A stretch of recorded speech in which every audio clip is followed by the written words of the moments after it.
আসসালামু আলাইকুম। মওয়ালা মাছের রেসিপি এর আগে নিশ্চয়ই আপনারা বানিয়েছেন। একবার আমার মতন করে বানিয়ে দেখেন। খুব কম উপকরণ দিয়ে সহজে আপনাদেরকে বানিয়ে দেখাচ্ছি। আমি আগে থেকে ধুয়ে পরিষ্কার করে রেখে এবার মাছটাকে ম্যারিনেট করে নিতে হবে।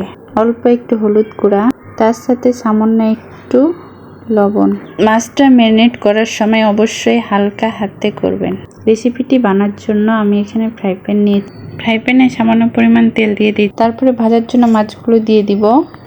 আচ্ছা, এখানে বলে রাখি, মাছ দেওয়ার সাথে সাথে উল্টাবেন না, তো ভেঙে যাওয়ার সম্ভাবনা থাকে। যখন দেখবেন হালকা একটু কালার চলে আসছে তখন মাছগুলো উল্টে দিবেন। যখন দেখবেন এটা লাল হয়ে গেছে তখন এটা তুলে নিন প্লেটে, পরে এটা ব্যবহার করার জন্য একই তেলে বেগুন ভেজে নিতে হবে। হাই ফ্লেমে এটাকে লাল করে ভেজে নিন। যখন দেখবেন এরকম লালিয়ে ভাজা হয়ে গেছে তুলে রাখ। একই তেলের মধ্যে দিয়েছি কেটে রাখা আলুটা দেওয়ার পরে ভালো করে ভেজে নিন।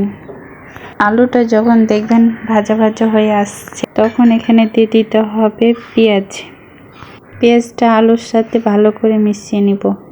এই সময় ফ্লেমটা অবশ্যই হাই রাখবেন।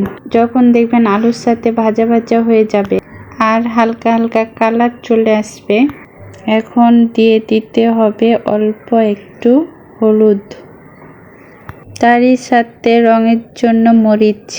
তারপরে ভালো করে মিশিয়ে নিতে হবে। এটা কষাতে কষাতে যখন দেখবেন তেলটা ছাড়া শুরু করেছে তখন দিয়ে দিতে হবে টমেটো। এবার এর সাথে ভালো করে মিশিয়ে নিন। আচ্ছা, এটা কষাতে কষাতে এখানে একটু লবণ দিয়ে দিচ্ছি। দেখবেন যে পারফেক্টলি মিশ হয়েছে, পানি দিয়ে দিন। যেহেতু এটা মাখো মাখো করবো সেহেতু এখানে খুব বেশি পানি ব্যবহার করব না। আর পানি দেওয়ার পর এটাকে ভালো করে ফুটিয়ে নিতে হবে।